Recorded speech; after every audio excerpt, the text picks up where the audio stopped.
well, the way we see the market developing, so there's two distinct architectures that are developing this Flash segment. Core requirements, perhaps no surprise, high performance, low latency, but I think the key one that I've missed off this chart, and I've done it deliberately, is consistency. Okay, it's driving consistent high performance and response to the end customer. So, you know, think if you're doing your online shopping on whichever website, you know, I'm very fickle these days, and if I do not get a response time back in a certain time frame, I'll go somewhere else. So, you know, customers externally and internally are looking for consistency, and we're seeing this market develop in two ways. One of which is hardware-centric, or hardware-centered design. And the difference there is that typically the requirement in that space is that the data management is fairly light touch, I would describe it, and the emphasis is on extreme performance and competitive price performance in that space. The other area that the market's developing is a software-centric approach, a software design.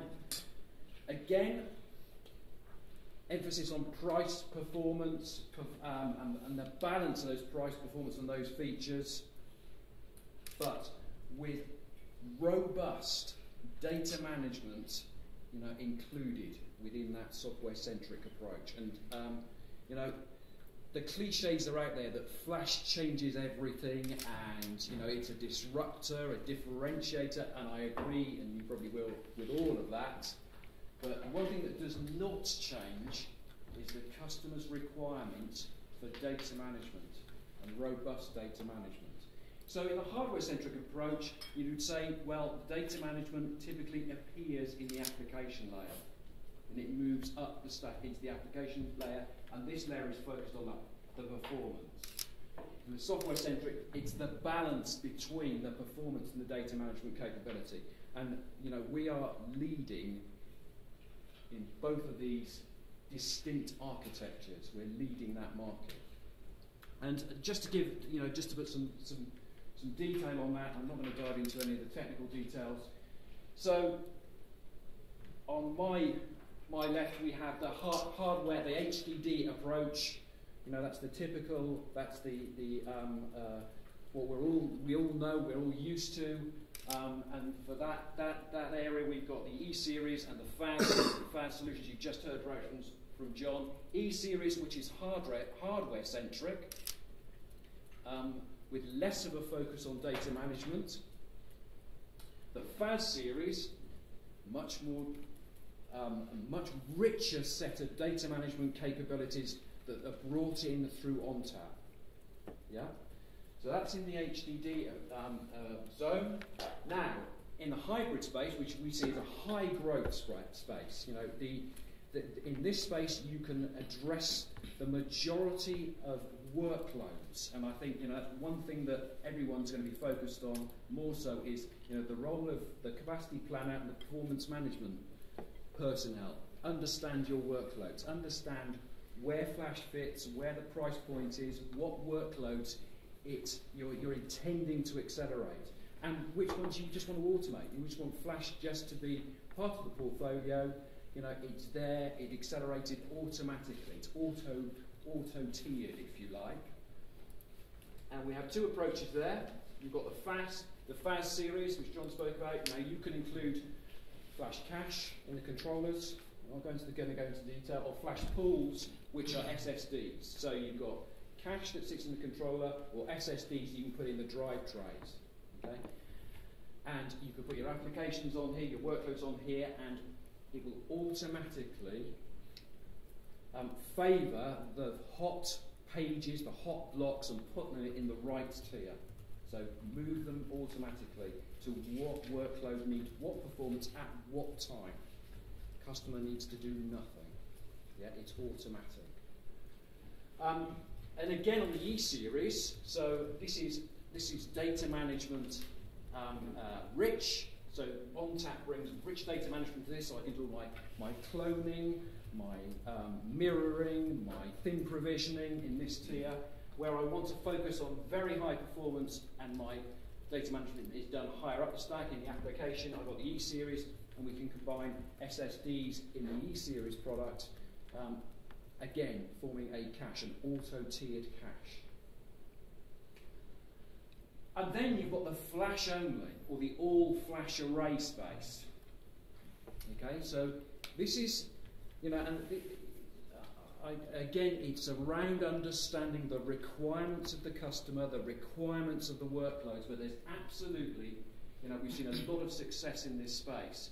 There are customers who know their workloads well, and they know what needs to be accelerated, and they know what they're looking for in terms of consistency. The EF series, so it was a year and a half ago now, John, that we came to market with the EF 540. We upgraded that to the EF 550 last November, and that's seen some great success. So that's an all-flash array, and typically we've seen customers going after using those solutions, and I'll share some success stories with you very quickly. Database, so Oracle database acceleration, you know, typically customer-facing, internal or externally facing databases where you need that, you know, sub-millisecond response time which is consistent at scale. The new kid on the block, so the new thing that we'll talk about today is all-flash FAS. So why not do this? Now, why not come to market with an all-flash array which is based on a FAS solution? You get the strength in the data management coupled with all flash. So you get the performance and the data management coupled, as we looked at, you know, the two directions earlier. Software-centric approach, all flash FAS. So that's new. And I'm not going to talk about FlashRay today, but watch this space on FlashRay. So just you know, we've got latency requirements, you know, the sub-millisecond, very consistent in this direction. So you're seeing the HDD space moving much towards more capacity workloads. Capacity, performance, mixed workloads. So there is an emphasis on understanding what your workloads are, what they need. It's not just a, you know, chuck it in and see how it performs. It's, you know, there are price differences between here and here. You know, significant price differences, so you have to be aware and use the right data, right place, right time, right cost is the tagline I would push out. And capacity requirements, so capacity going in this direction, so capacity, performance. And that really just sums up the portfolio. And what I was going to go into next was just a couple of examples of where we've seen success. The first one, Diamond Light in the UK. So these guys it's high performance computing, it's a particle accelerator. They produce this specific type of light that looks at things like turbine blades for aircraft. So very important for safety. This thing's a bit like CERN, you know, it's like a flying saucer that's landed in the middle of the country. Amazing place, but they use it because the amount of data these things produce and that they need to cache for their scientists is phenomenal. So they need this very fast cache between the experiment and the scientists, and they use EF 540 to do that. UCB out in Belgium, well-known pharmaceutical company, you know, well, their challenge is around clinical trials, bringing new medicines to market for horrible diseases such as Parkinson's disease. You know, so the turnaround in terms of their science for clinical trials is very important, and they've put an EF 540 in, and they've seen massive improvements in the way they can turn results around during these clinical trials. And as you know, these clinical trials can take 10 years. So very important to them from a competitive point of view. So a lot of this focus on flash is sub-milliseconds. How can we get ahead of the competition? How can we compete? Universal Investments Finance out in Frankfurt, and they use it. They're using again EF for acceleration of financial portfolios. The access to financial portfolios, thousands, hundreds of thousands of these portfolios that they need to manage. And again, the EF acts as a cache to enable them to do that quickly. Time to market for them is the key one. Revlon I've put in here. Revlon are a mix, they're a hybrid. So Revlon, I don't know because I don't buy makeup. Okay, only at the weekends, you know. But worldwide company, yeah. millions of different products that they have to manage. This is like a big data type application. And they use, again, the flash cache and flash pools to accelerate their understanding of what's happening in each of the geographies that they're working in, and they're worldwide. So they have to make decisions in terms of supply chain, and it's right down to the chemicals they use within the products that they make. So they're mapping millions of different products. All of these are in the open. You can pick up these, and if you need access to them, you can't find them, just give us a shout, and we can find the success story for you. But I've used a lot of these, and there'll be more to come as well. So, without further ado, I just wanted to focus on what's new, and this is the all-flash FAS bit. So we'll dive forward. So what is it? Well, as I've said earlier, it's the combination of the FAS platform with Untitled. So we're talking about rich data management here, coupled with coupled with Flash technology. So that combination gives us the best of both worlds. I have the data management, I have all Flash, so I can address a broad set of workloads. So if I'm trying to accelerate, John mentioned VDI. VDI is a classic workload that requires very high performance if you're trying to service tens of thousands of virtual desktops. So this is the type of workload, database yet again, where you need to couple, and you haven't got the data management in your application layer. If you're managing a large Oracle environment, then you can couple with Oracle backup and archive with the snapshotting and cloning capability within Untitled to protect the data very quickly. Plus, you've got the advantage of the sub-millisecond response times you're going to get out of the Flash on a FAS platform. So it's scalable. So John mentioned clustering, and I really like this. So you can see that with clustering in Untitled, I can combine different domains together within the same cluster. So it's in the same pool, so I can have an all-flash domain. I might have a hybrid domain, and the one I've left off here is I might have just an HDD capacity domain. All under the same cluster. I can move data. I've got my non-disruptive operations capability within Untitled. So I have the resiliency built in. And that's one thing, the question often comes up about Flash, how resilient is it? We'll touch on that in a minute. But within this cluster, I can create different domains, and I haven't created islands, it's within the same cluster.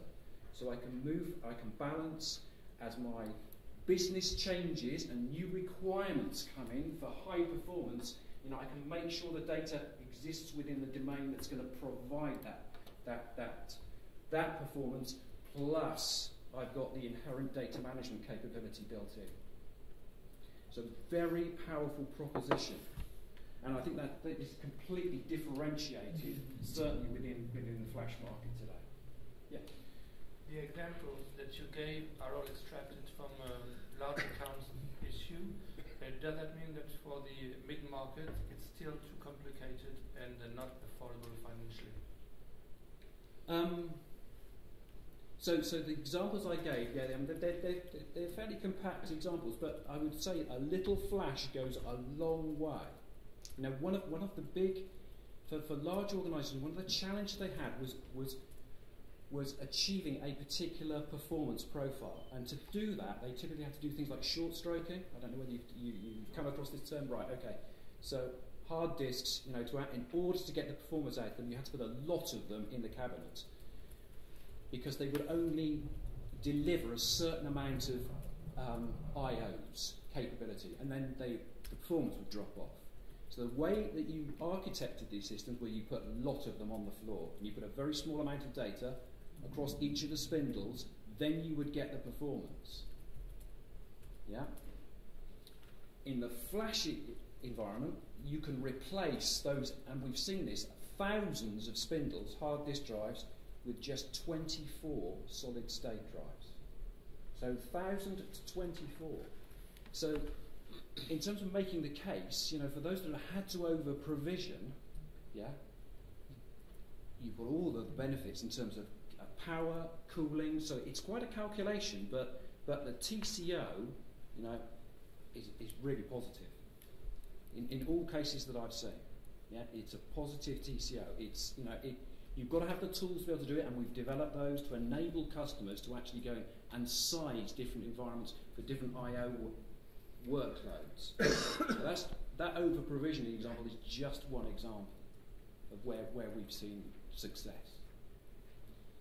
I better crack on because in the interest of time. So here's just another example. So, you know, it may be simply that with Untitled we have just an all-flash FAS HA pair, just a pairing of them. So you've got resilience because you've got high availability. Again, the MIP, you might have a completely all-flash FAS cluster under Untitled, or again you've got the mix.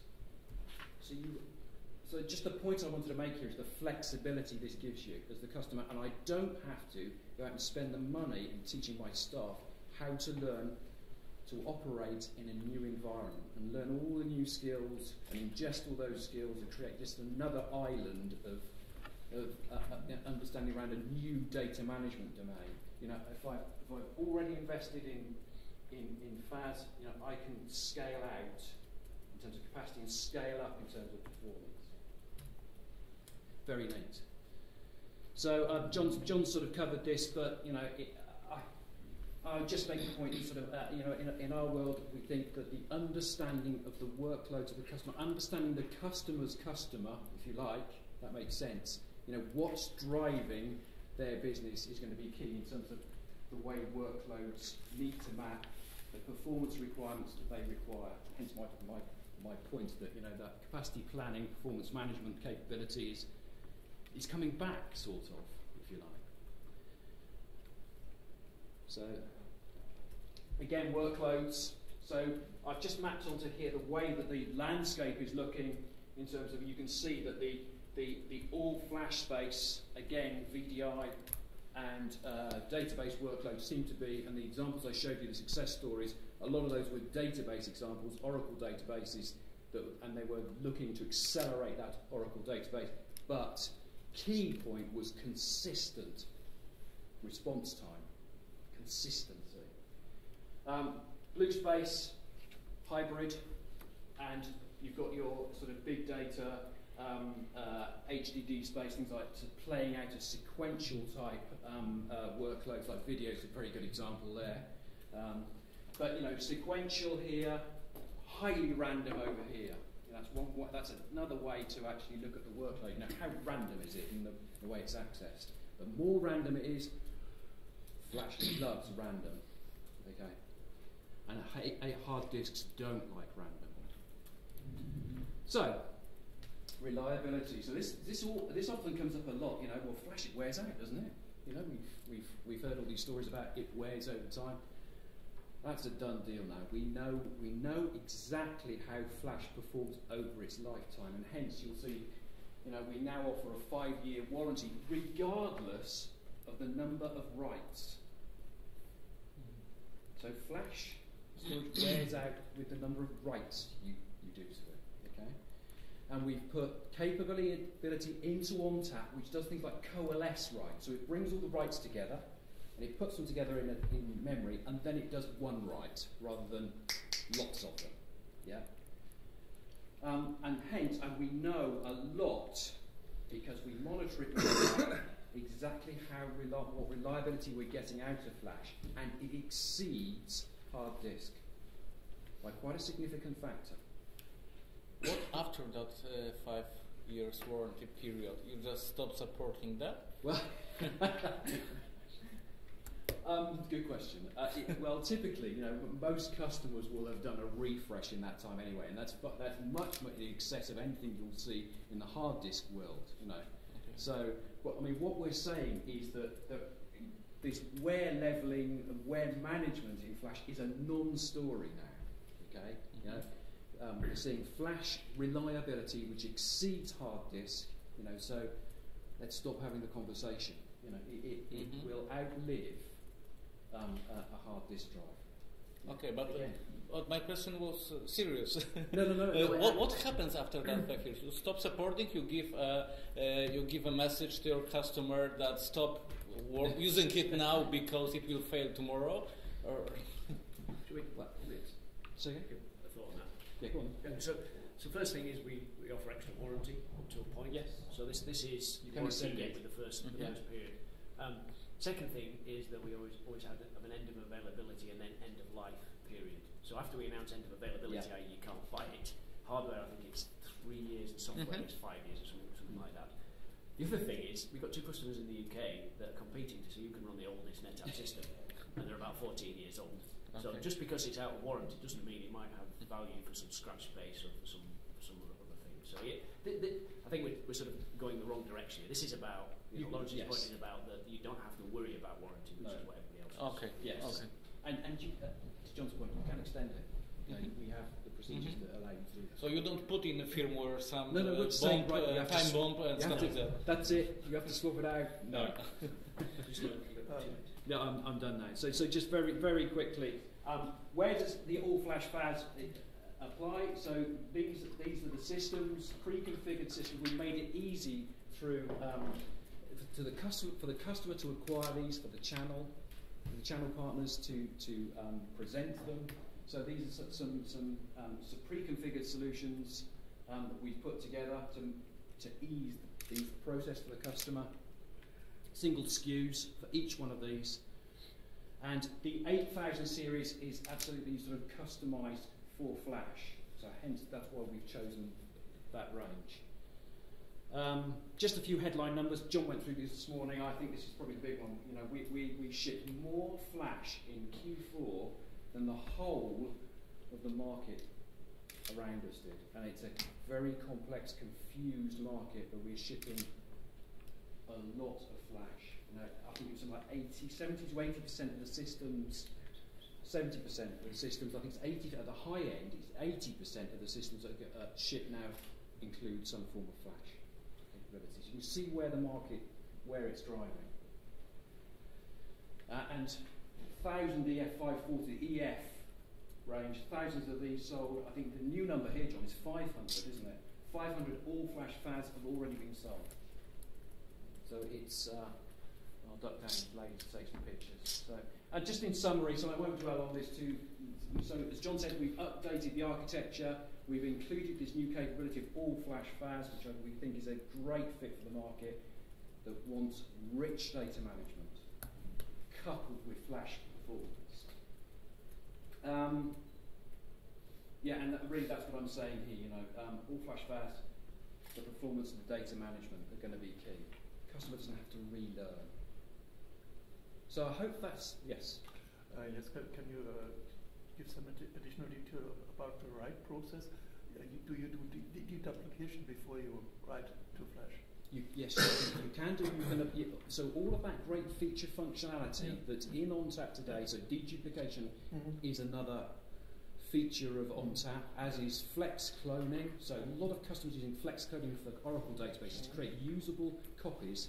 I saw one example yesterday: 30 different images of Oracle that they pass out to their customers. Now, FlexCone will create those in seconds, and it doesn't require 30 times the amount of storage. It's just one copy, but they're all read-writable, capable. And they couple that with ASM, and we were in a competitive bid. FlexCone and Snap Mirroring won that bid for us. And how often do you actually write it? Is it once per second, or what interval? Well, it depends. So we use this. So when you talk about writing, we can coalesce the writes. So one thing that with Flash that causes it to wear is the number of writes you do.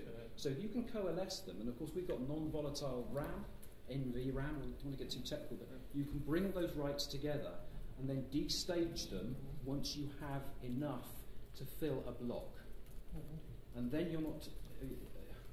The technical term here, write amplification, where the thing's always trying to do space rebalancing. You avoid that scenario. So it moves you to the point where the number of writes you do elongates the life of the drive. And I've got to go. Unfortunately, and if you get Laurence talking about Flash, then No, but we could be here for several days. So. Later, are you coming out? Are you all coming out this evening? So grab me over a beer and we can have a chat. And apologies because I have to go to an analyst meeting. Once has to go and give a breakout to our partners. So, hopefully that just gave you an overview of the technology side of why we asked you here. Obviously, that's only a part of the reason for being here. So, more interesting to some maybe than others. Absolutely, as Laurence said, we're around all evening. Or, if as much detail as you want that we can give you, we'd love to be able to answer those questions if we can have the next 2 days. And of course, in the one-to-ones that we have over the next 24 hours. So, thank you again so much, and I'll leave you in Michael and Marvin's capable hands. Thank you. Thank you, guys.